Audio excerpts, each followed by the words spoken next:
તો ધારાસભ્ય દ્વારા અત્યારે પ્રેસ કોન્ફરન્સ કરવામાં આવી રહી છે। ધારાસભ્ય કિરીટ પટેલ દ્વારા પ્રેસ મને કોન્ફરન્સ લાગે છે કરવામાં આવી રહી છે। કે રાજની અંદર પોલીસનો કોઈ ડર રહ્યો નથી અને ડર ના હોવાને કારણે આ લોકો જે લુખા તત્વો છે બેફામ બન્યા છે। જાહેરમાં તલવારો ધારિયા અને રિવોલ્વરથી લોકોના ખૂન થઈ રહ્યા છે અને પોલીસનો પણ ડર રહ્યો નથી।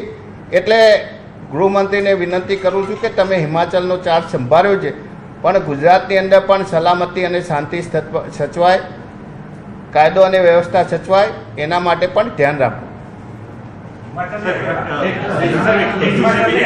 હરિયાણા યુસીસીના સંદર્ભમાં જે અંતિમ દિવસે આવી રહી છે કોંગ્રેસ પક્ષ તરીકે કઈ રીતે શું છે મને ખબર નહીં। યુસીસીની જે સમિતિ રાજ્ય સરકારમાં રચાઈ હતી એનો જે આખરી અહેવાલ છે આજે મુખ્યમંત્રી રાજ્ય સરકારની સુપરત કમિટીએ કર્યો છે અને કેવી રીતે જો યુસીસીનો ઘણો બધો વિવાદ હતો, ઘણા બધા વિવાદને અંતે કેન્દ્ર સરકારે કમિટી બનાવી હતી અને એ કમિટીનો જે રિપોર્ટ આવ્યો છે સુપરત થવાનો છે અને એ રિપોર્ટ આવ્યા પછી એની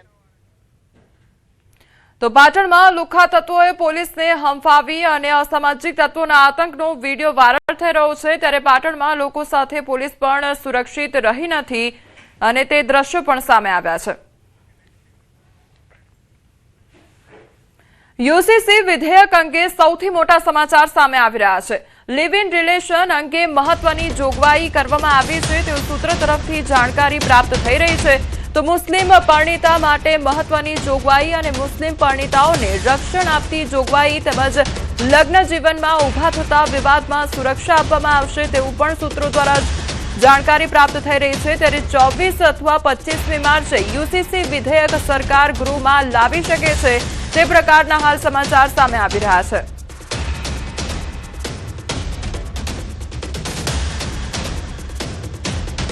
જગદીશ વિશ્વકર્માએ કોંગ્રેસ ધારાસભ્યના વખાણ કર્યા છે। પાટણમાં ભાજપ કાર્યકર્તા સંમેલનમાં નિવેદન આપ્યું। કિરીટ પટેલ સારા માણસ છે તેવું જગદીશ વિશ્વકર્મા દ્વારા કહેવામાં આવ્યું છે। કિરીટ પટેલને પૂછવાનું નથી કહેતો, કોંગ્રેસને પૂછવાનું કે તમે 60 વર્ષ સુધી શું કર્યું। પહેલા દાદા, પછી માતા, હવે રાહુલ બાબાને પ્રધાનમંત્રી બનવું છે। રાહુલ બાબા આ દેશની જનતા તમને ક્યારેય પ્રધાનમંત્રી નહીં બનવા દે તેવું પણ તેમના દ્વારા કહેવામાં આવ્યું છે।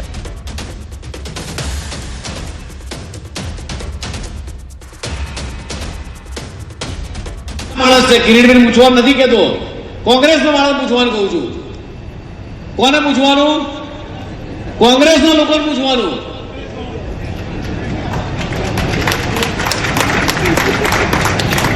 કોંગ્રેસના લોકોને પૂછવાનું કે ભાઈ 60 વર્ષ સુધી તમારી સરકાર હતી।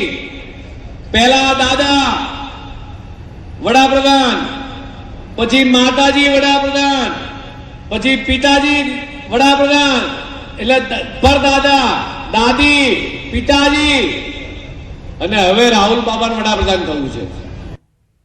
સ્થાનિક સ્વરાજની ચૂંટણીને લઈને તૈયારી તેજ થઈ રહી છે। ત્યારે ભારતીય જનતા પાર્ટી એક્શનમાં જોવા મળી રહી છે। ભાજપ પ્રવક્તા ડોક્ટર અનિલ પટેલની પ્રતિક્રિયા સામે આવી છે। જુદા જુદા કામો માટે સમિતિની રચના, ત્યારે ભાજપની જીતનો વિશ્વાસ પણ વ્યક્ત કરવામાં આવ્યો છે।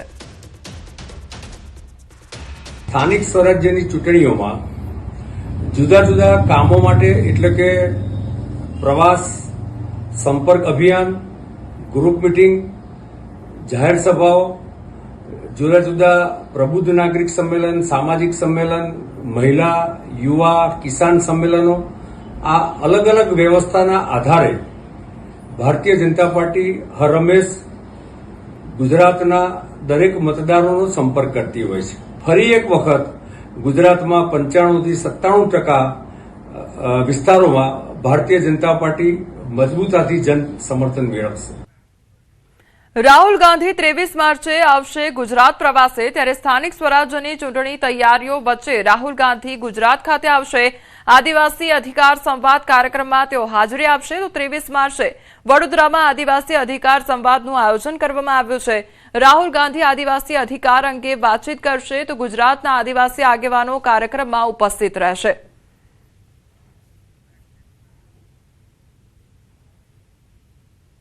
જામનગરમાં મહાનગરપાલિકાની ચૂંટણીને લઈને કોંગ્રેસની સેન્સ પ્રક્રિયા શરૂ થઈ છે ત્યારે પ્રદેશ કોંગ્રેસ સમિતિ દ્વારા સ્થાનિક સ્વરાજ્યની ચૂંટણીને લઈને જામનગરમાં પૂર્વ ધારાસભ્ય અને પાટીદાર નેતા લલિત વસોયા અને રહીમ સોરાને મોકલવામાં આવ્યા છે. શહેર કાર્યાલય ખાતે 16 વોર્ડની 64 બેઠકો માટે કોંગ્રેસનું મુરતિયા મંથન શરૂ. તો સવારથી જ અલગ અલગ વોર્ડના કોંગ્રેસના કાર્યકરો પોતાના ટેકેદારો સાથે શહેર કોંગ્રેસ કાર્યાલય ખાતે પહોંચ્યા હતા અને આગામી મહાનગરપાલિકાની ચૂંટણીમાં લડવા માટે પોતાની દાવેદારી નોંધાવી હતી. ચૂંટણી લડવા ઈચ્છુક ઉમેદવારોએ પણ કોંગ્રેસ પક્ષમાં પોતાની અત્યાર સુધીની વફાદારી અને નિષ્ઠાને લઈને દાવાઓ રજૂ કર્યા છે. असंख्य मागणीदारो कांग्रेस पार्टी पासे टिकિટ मागी रह्या छे, पोतानी रजूआतो करी रह्या छे. जे रीते आ वखते कांग्रेसना कार्यकर्ताओनी अंदर उत्साह अने उमंग देखाय छे ए जोता बहु स्पष्ट लागे छे के जामनगर कोर्पोरेशननी आ इलेक्शनमां जामनगर कोर्पोरेशन उपर कांग्रेसनो झंडो लहराशे. સમાચારોમાં આગળ વધીએ તે પહેલા રોકાઈશું એક બ્રેક માટે.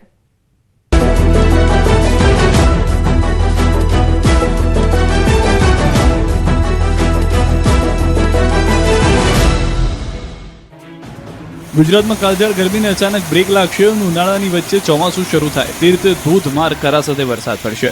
રાજ્યના ખેડૂતો માટે 3 દિવસ ઘાત છે. રાજ્યમાં 3 દિવસ કમોસમી વરસાદની આગાહી હવામાન વિભાગે કરી છે. આગામી 18મી થી 20 માર્ચ સુધીમાં વાતાવરણમાં પલટો આવશે અને 3 દિવસ તોફાની પવન સાથે ધોધમાર વરસાદ પડશે. 40 થી 50 કિલોમીટરની ઝડપે પવન ફૂંકાશે. ત્યારે તારીખ પ્રમાણે ક્યાં ક્યાં માવઠું ત્રાટકી શકે તેની વાત કરીએ તો 18મી માર્ચના રોજ ઉત્તર ગુજરાતના બનાસકાંઠા, સાબરકાંઠા અને પાટણમાં તો સૌરાષ્ટ્રના જામનગર, મોરબી, દ્વારકા અને કચ્છમાં હળવાથી મધ્યમ વરસાદ પડી શકે છે. 19મી માર્ચના રોજ બનાસકાંઠા, પાટણ, સાબરકાંઠા, દાહોદ, પંચમહાલ અને દક્ષિણ ગુજરાતના તમામ જિલ્લામાં વરસાદ પડી શકે છે. તો સૌરાષ્ટ્રમાં પણ વરસાદની શક્યતા છે. 20 માર્ચના બનાસકાંઠા, પાટણ, સાબરકાંઠા, મહેસાણા, સૌરાષ્ટ્ર, કચ્છમાં માવઠું મુસીબત બનીને વરસશે. 18, 19, 20 इसमें लाइट टू मॉडरेट रेन होने की संभावना रहेगा. इसमें 18, 19 हम थंडरस्टॉर्म का भी वार्निंग दिया है लाइटनिंग के साथ. એક તરફ ગરમી માજા મૂકી રહી છે. માર્ચ મહિનામાં જ મે મહિના જેવી ગરમી પડી રહી છે. બીજી તરફ 18મી માર્ચથી 20મી માર્ચ સુધી માવઠાની આગાહી કરવામાં આવી છે, જેની વચ્ચે ગીર સોમનાથ સહિતના પંથકમાં વાતાવરણમાં પલટો આવ્યો. ભર ઉનાળે જાણે ફરી શિયાળો જામ્યો હોય તે પ્રકારે ઝાકળ વર્ષા થઈ ગઈ છે. ગાઢ ધુમ્મસનું સામ્રાજ્ય છવાતા રોડ પર ઢંકાઈ ગયેલા દ્રશ્યો જોવા મળી રહ્યા છે. તો કેરી સહિતના પાકને નુકસાનીની ભીતિ છે. જુઓ આ દ્રશ્યો કોઈ શિયાળાના નથી પરંતુ ભર ઉનાળાના છે. ગીર સોમનાથ પંથકમાં કમોસમી કહેરની આગાહી વચ્ચે માવઠું ત્રાટકે તે પહેલા જ મોસમનો મિજાજ બદલાયો. સોમવારે વહેલી સવારે જ્યારે ખેડૂતોની આંખ ખુલી તો ચોંકી ગયા, કેમ કે સવારમાં તેમના વિસ્તારમાં ગાઢ ઝાકળનું રાજ છવાયું. એવી ધુમ્મસની ચાદર પથરાઈ કે રોડ પર કંઈ દેખાતું ન હતું. દૂર દૂર સુધી માત્ર ઝાકળ જ દેખાઈ રહી હતી. ખેતરોમાં પાકથી લઈને કેસર કેરીના આંબાઓ પણ ઝાકળમાં ઢંકાઈ ગયા. રાતોરાત ઝાકળ વર્ષા થવાથી ખેડૂતોની ચિંતામાં વધારો થયો. મિશ્ર ઋતુ હોવાને કારણે કેસર કેરીના પાકને પણ નુકસાન થવાની ભીતિ છે. 2 દિવસથી ઝાકળ વર્ષાના કારણે કેસર કેરીના ઝાડ પર મધ્યો નામનો રોગ અને કેસર કેરી ખરી પડવાની શક્યતાઓ ખેડૂતો વ્યક્ત કરી રહ્યા છે, જેથી ચાલુ વર્ષે કેસર કેરીનું ઉત્પાદન ઓછું રહેવાની ધારણા છે. સુરતના રેલવે સ્ટેશન પર ફરી એકવાર દિવાળી કે હોળી પર પરપ્રાંતીય વતન તરફ દોટ મૂકતા હોય તેવા દ્રશ્યો સર્જાયા. મિડલ ઇસ્ટમાં વધતા યુદ્ધના તણાવથી રાંધણ ગેસનો પુરવઠો પ્રભાવિત થયો છે. તેના કારણે હવે સુરતમાં વસતા પરપ્રાંતીય શ્રમિકોની હાલત કટોકટી ભરી બની ગઈ છે, કેમ કે ગેસની અછતના કારણે ગેસ પર આધારિત ટેક્સટાઇલ સહિતના ઉદ્યોગો સંકટમાં મુકાયા.